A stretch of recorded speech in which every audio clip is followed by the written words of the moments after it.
지금 이 와중에 강원도 산불 관련해서 가짜뉴스에 청와대가 강력하게 대응하겠다 이렇게 밝혔습니다. 이거 어떤 내용인지 좀 보겠습니다. 기 의원님.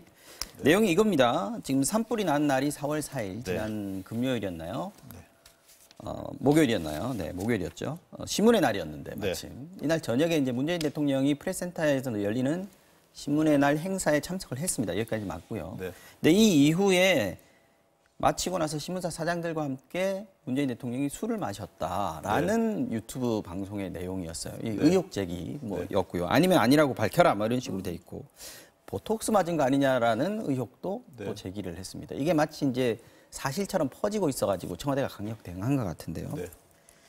자, 보수 성향의 유튜브 매체들이 이렇게 얘기를 했는데 이게 어제 국회에서도 이런 말도 나왔습니다. 바른미래당 이현주 의원이 박근혜 대통령의 7시간처럼 문재인 대통령의 5시간도 밝혀야 한다 뭐 이렇게 나왔는데 여기까지 왔습니다. 여야 이건 좀 들어볼게요. 일단 먼저 기동민 의원께서 말씀을 해 주십시오.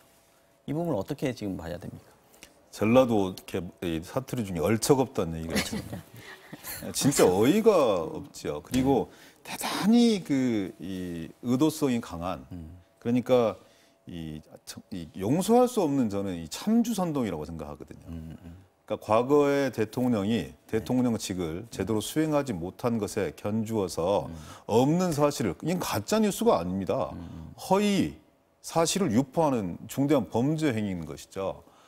어떤 근거에서 그런 얘기를 했는지 저는 전혀 모르겠어요. 유튜브 방송 뭐 신의 한수 몇몇 진행자들이 그런 얘기들을 했다고 하던데 그러면 그것도 용서할 수 없는데 그걸 확대 재생산시키는 사람들이 정치인들이에요. 정치권에서 또 예를 들어서 조원진 대한애국당 대표라든지 금방 말씀 주셨던 이현주 바른미래당 장원권 1년 정지당한 의원이라든지 분명한 목적성이 있는 거예요. 노림수가 있고. 박근혜 대통령과 끊임없이 비교하고 싶은 거거든요. 너희들이 그렇게 적폐로 몰았던 박근혜와 너희들은 다른 게 뭐야. 똑같이 하고 있는 거 아니야. 그러면 정당한 문제제기라면 그리고 사실에 근거한 문제제기하면 얼마든지 경청하고 그 지적에 대해서 곱씹어 보겠습니다. 그리고 합리적인 대안을 낼 수가 있겠습니다. 근데 이건 정말 막가자는 거거든요. 참주선동이거든요. 있을 수 없는 일들이에요. 그런데 왜 이런 일들이 이렇게 계속 반복되는가 봤더니 이런 정말 허무맹랑한 가짜뉴스 혹은 허위 사실에 대해서 호응하는 사람들이 있습니다. 그리고 또 그걸 비유하는 세력들이 있어요. 그리고 그걸 옮겨주는 언론 매체들이 있어요. 이 삼박자가 고루 맞춰드리기 때문에 무슨 독한 얘기를 하고 사실에 근거한 독한 얘기가 아님에도 불구하고 그 사람이 일정한 섹터 내에서 영웅이 되어 있는 거예요. 일종의 관심 종자들이 되어 있는 거죠. 관종들은 그분들의 세계로 좀 들어가셔서 놓으셨으면 좋겠어요. 왜 일부의 극소수의 국민들이 말도 안 되는 문제제기에 환호한다고 해서 다수 국민을 대상으로 말할 수 없는 그런 테러를 강하냐고요. 저는 이렇게 국민들께서 퇴출시켜 주셔야 됩니다. 이런 사람들이 영웅 취급받고 할 소리를 했다. 당연히 정부로서는 대통령으로서는 거기에 대한 화답을 해야 되는 거 아니냐, 해명해야 되는 거 아니냐 이렇게 말씀 주시는 건 지금 청와대에서는 문재인 대통령은 행사 끝나고 바로 청와대로 왔고 술은 한 방울도 안 마셨다라고 지금 해명을 했습니다. 설명을 했습니다. 이게 그 부분에 대해서 이제 사실관계가 명확하기 때문에 가짜 뉴스다라고 이렇게 얘기를 하는 건데 지금 자유한국당에서는 어떻습니까? 이 지금 김순례 최고위원도 페이스북에 이 얘기를 그대로 또 게시를 했다고 그러고요. 자유한국당에서 산불 관련해서도 이 가짜뉴스라고 하긴 좀 그렇습니다만 주장이 문재인 정부가 산불 정부다 이런 얘기들 나왔지 않습니까? 이런 부분 좀 제가 보니까 그런 것 같습니다. 그러니까 정권이 본인이 듣기 싫어하면 가짜뉴스가 되는 겁니다. 제가 보니까 데피니션이 그런 것 같아요. 근데 앞에 그 문재인 대통령 술 마신 거는 가짜뉴스 맞는 거 아닌가요? 그럼 모르죠. 그걸 어떻게 증명을 할 수가 있나요? 아, 그렇습니다. 같이 마신 언론사 사장들 다 조사해봐야 된다. 다 조사를 해봐야죠. 그렇다면은. 그 주장이십니다. 그래서 지금 뭐 얼척 없다고 하셨는데 뭐 그건 좋습니다. 얼마든지 표현을 할 수 있는데 저는 오늘 이렇게 우리 기동민 의원님께서 쭉 말씀하시는 걸 들어보니까 문재인 대통령이 하는 거는 절대선이구나. 그 절대선에 도전하는 어떤 말도 다 선동이구나. 그런 느낌을 제가 받았습니다. 지금 그런 목소리들이 그러면 왜 나올까에 대해서 저는 한번 생각해 봐야 된다고 생각을 합니다. 첫 번째는 이게 가짜 뉴스라 그러면은 정확하게 그 시간에 동선이나 업무 수행 내용이나 아니면 그때 같이 있었던 사람들은 다 얘기를 정확하게 밝히셔서 정말 그렇게 저질스럽고 해서는 안 되고 정말 처단해야 되고 국민을 심판해야 될 그를 대상이라면 다 밝히라는 겁니다. 그리고 이 정부가 좋아하는 게 뭡니까? 사자성어 많잖아요. 촛불혁명, 적폐청산, 잃어버린 땡땡 이런 것들 다 좋아하지 않습니까? 그래서 저는 이 정부의 국민들이 기대 거는 거는 정의롭고 공정한 정부입니다. 밝힐 거 밝혀야 됩니다. 정확하게 밝히면은 떳떳하면 그대로 다 밝히면 이 가짜 뉴스라는 이런 것들이 다 저는 사라질 거라고 보고요. 네. 우리가 관심종자라고 그랬는데 마찬가지입니다. 그 당시에 소위 말하는 박근혜 정부를 적폐로 몰아붙였을 때 그때 상황을 한 번만 상기를 해보십시오. 그걸 그대로 지금 문재인 정부가 하는 것에 모든 것에 저는 적용을 해서 우리가 한번 다 무엇이 적폐인지 그리고 적폐는 정권을 초월하는 것입니다. 그래서 잘못된 것들이 있다면 당연히 청산을 해야 되겠죠. 요즘 문재인 정부 보고 그러잖아요. 북적 정권이라고. 북한하고 적폐밖에 모릅니다. 그래서 정말 적폐 청산에 저는 문재인 정부도 같이 좀 나서줬으면 좋겠고요. 네. 이 부분은 저는 뭐 가짜뉴스 이거는 떳떳하게 자세히 밝히면 이건 저절로 다 해소되지 않을까 그런 생각을 합니다. 저는 지적을 하는 것과 그리고 잘못된 것을 나무라는 것은 별개의 문제거든요. 그러니까 잘못된 것은 잘못했다고 얘기를 해줘야 돼요. 근데 그거를 아니 이런 지적이 있으면 거기에 대해서 5시간의 일지와 동선을 다 밝히면 되는 문제지 왜 이렇게 펄쩍 뛰냐. 그렇죠. 예전에 니들도 그런 거 아니냐. 이렇게 말씀 주시는 건 김정재 의원님 답지 않아요. 아니 제가 좀 예전하고 말씀 더 상관 드리면 지금이요. 예. 이러니까 그러니까 자세히 밝히시면 공당의 그 대변인인 그 처지는 알겠지만 저렇게 합리적인 분들이 역성을 들어주니까 좀 심하게 얘기해서 숙주 노릇을 해주니까 그런 분들이 정말 기고만장하고 막 날뛰는 거거든요. 아무 얘기나 뱉어내는 겁니다. 무슨 배설하듯이 뱉어내는 거거든요. 잘못된 것에 대한 지적은 호되게 비판받겠습니다. 그리고 너희들 적폐를 청산한다면서 왜 과거와 같은 행태를 구체적으로 이렇게 하느냐. 그러면 거기에 대해서 공감도 하고 지적을 받아들이겠습니다. 근데 그게 아니잖아요. 잘못된 행위를 왜 변호를 하십니까? 잘못된 건 우리들 잘못되었다고 지적하듯이 내부 혹은 동료의 문제 제기에 대해서도 잘못되었다고 호되게 남무를 하셔야 돼요. 그리고 나서 다음을 지적해야 공당의 대변인다운 것이지 그거를 숙주 노릇 하듯이 그렇게 하면 됩니까? 좋습니다. 자, 여기서 좋습니다. 공당의 저는 대변인하고 원내대변인인데 숙주 노릇이라 그러니까 그 부분에 대해서 제가 정확하게 좀 얘기를 해야 되겠습니다. 네.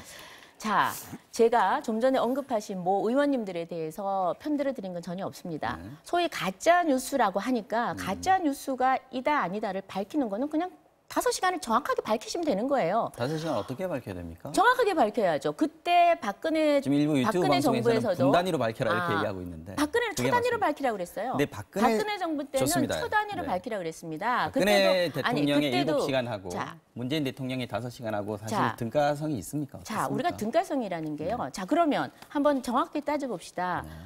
그러면 어떤 생명은 중요하지 않은 생명이 있습니까? 네, 다 똑같은 중요한 생명입니다. 세월호에서의 생명도 중요하고요. 강원도 산불에서 초능을 다투는 그런 우리가 대응 그것도 중요한 겁니다. 얼마든지 요구할 수 있는 거예요. 저는 지금 누가 무슨 주장을 하는 게 옳고 그르다는 게 아니고요. 그런 의심이 있으면 정확하게 밝히면 됩니다. 우리가 소위 말하면 감추고 뒤에서 뭔가를 하려고 하는 그런 것들을 다 적폐라고 정의하지 않았습니까? 그렇다면 밝히면 되는 겁니다. 그리고 박근혜 정부도 그때 나름대로 얘기를 했지만 초단위로 밝히라 그랬어요. 분단위로 밝히라 그랬습니다. 저도 밝히기를 원했어요. 왜 밝히지 못하나? 정당하면 밝혀야지. 떳떳하면 밝혀야지. 그런데 그 과정 속에서 무언가 잘못이었는지 모르겠지만 여하튼 적폐로 몰려서 지금 박근혜 대통령은 소위 감옥에 계십니다. 저는 그것과는 별개의 문제라 생각해요. 그것은 그것이고 그것과 연계해서 그때 이랬으니 이번에 이래라 이건 올바른 주장은 아니라고 생각합니다. 그것과 별개로 적어도 지금 그 소위 말하면 산불 소방 3단계였어요. 전국의 모든 소방관들이 목숨을 걸고 다 모여있는 그런 긴박한 상황이었습니다. 최고 수준이었어요. 이럴 때 대통령께서 그때 뭘 하셨냐. 9시 44분 이후에 뭘 하셨냐고 국민들이 궁금해하시면 당당한 대통령 아니십니까? 저는 밝히면 모든 게 다 해소가 된다고 보고요. 다시 한번 얘기하지만 이전 정부와 저는 비교하는 건 옳지 않다고 봅니다. 그리고 그다음에 어떤 의원들이 아까 말씀하신 대로 뭐 배설이라고 표현을 하셨는데 저는 뭐 저런 극단적인 표현을 하고 싶지 않고 소위 말하면 자기 주장을 좀 강하게 어필하시는 분이 계시는데 그런 분들은 제가 지금 주장하는 건 좀 별개니까요. 저는 그냥 떳떳하게 밝혀라 그렇게 말씀드리고 싶습니다. 박근혜 대통령은 적폐로 몰린 게 아니라 적폐세요. 예, 적폐로 몰렸던 적폐였던 그거는 역사가 지금도 또 향후에도 또 평가를 해주실 거라고 너무 봅니다. 뜨거워서 잠깐 주제를 좀 바꾸고 가겠습니다. 이거 뭐 시간이 그렇게 많이 남지도 않았습니다. 오늘 오후에 문재인 대통령이 한미 정상회담을 위해서 워싱턴으로 갑니다. 시차가 있고요. 일정상으로 보면은 우리 시각으로 한 모레 새벽, 10일 새벽 정도에 이제 결과가 발표가 될 텐데 어느 정도 결과가 나올 걸로 지금 기대를 하고 계십니까? 좀 과정들이 필요한데요. 네. 기대치가 너무 높아요. 그러니까 사실 그 이번에 회담은 한미 회담이지만 북미 간의 70년 적대 관계를 청산해 나가는 과정입니다. 한두 번의 이 소위 말하는 수장들, 대통령들의 만남으로 이루어질 수 있는 일이 아닌 것이죠. 과정 관리가 대단히 많이 필요하다고 보여지고요. 한쪽은 단계적으로 신뢰에 기반해서 신뢰 회복된 만큼 단계적으로 좀 이렇게 접근하자는 것이고 한쪽은 그렇게 되면 지금까지 과정들을 반복하는 거 아니냐. 일괄 타결하자. 이 사이에 중간 해법을 찾아야 되는 거라고 생각하거든요. 근데 거기에 북한 내부의 사정들도 있고 미국 내부의 사정들도 여전히 있는 문제입니다. 그래서 이제 합리적 이 조종자로서 뭔가 이 중간 과정들을 잘 살펴내야 되는 그런 막중한 책임이 대한민국 대통령에게 뭐 있다고 생각되어지는데요. 저는 좀 서두르지 않고 그리고 호흡을 좀 길게 해나가면서 양쪽의 이해관계를 한반도 비핵화, 완전한 비핵화, 항구적인 평화 정착 이런 부분을 정착시켜내기 위한 그런 로드맵들을 잘 만들어낼 수 있는 그런 계기로서 7차 한미 정상회담이 자리매김되었으면 하는 그런 바람이 있습니다. 지금 저희 시간은 지났습니다만 그래도 김정재 의원께도 말씀드려야 될 것 같습니다. 들어야 될 것 같습니다. 뭐 야당 의원으로서 기대 반 우려, 기대 반 우려 반입니다. 기대 반 우려 반인데요. 기대도 하지만 우려가 사실은 더 커요. 왜냐하면은 이 지금 중간자 또는 뭐 촉진자 역할을 한다고 하지만 그러면 뭔가 중간의 역할을 하려면 북한의 입장을 듣고 와라 이거거든요. 미국은. 그런데 지금 아무 얘기도 못 듣고 그냥 가는 겁니다. 우리 입장만 가져가는 거예요. 우리는 지금 굿이너프 딜, 그다음에 뭐 조기 수학론 이런 거거든요. 뭐냐면 미국과는 완전 다른 입장입니다. 미국은 빅딜, 그냥 일괄 타결, 일괄 뭐죠? 조기 일괄 타결. 네, 일괄 타결입니다. 일괄 타결인데 우린 지금 그런 입장이 아니거든요. 조금 그 핵무기 조금 포기하면은 거기에 해당되는 제재 좀 해주자. 이런 입장을 전체적인 로드맵은 따로 없고 따로 없고 이걸 설득하러 가는데 과연 설득이 되겠습니까? 그런 건 트럼프나 매파는 확실히 빅딜 주장하고 있거든요. 그래서 지금 저는 이번에 가는 것이 과연 어떤 국민적 기대를 가지고 가는데 어떤 걸 얻어올 수 있을지 상당히 우려가 상황이 됩니다. 많이 달라져서 역시 기대와 우려가 공존하는 그런 상황인 것 같습니다. 지켜보도록 하고요. 지금까지 기동민 더불어민주당 의원 그리고 김정재 자유한국당 의원 두 분이었습니다. 고맙습니다. 네, 감사합니다. 고맙습니다.